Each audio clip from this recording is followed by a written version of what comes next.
सांगलीत राष्ट्रवादी काँग्रेसच्या मेळाव्यादरम्यान गोंधळ झालेला आहे। राष्ट्रवादीचे कार्यकर्ते आपापसातच भिडल्याचं कळतंय। जयंत पाटील यांचं भाषण सुरू होतं आणि यावेळी हा वाद सुरू झाल्याचं कळतंय। आमचा सांगलीचा प्रतिनिधी कुलदीप माने आता आपल्यासोबत आहेत। कुलदीप, नेमका प्रकार काय घडलेला आहे आणि ही तोडफोड होण्याचं कारण काय आहे? रेश्मा, आज राष्ट्रवादीचा मेळावा या ठिकाणी आयोजित करण्यात आला होता। स्वतः जयंत पाटील या मेळाव्याला उपस्थित राहिले होते।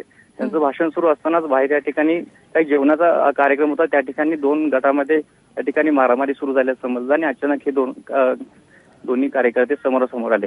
त्यामुळे थोडा वेळ कार्यक्रमाकडे गोंधळ आला। नंतर जयंत पाटलांनी त्या ठिकाणी कार्यक्रमातून काढता पाय घेतला। रेश्मा,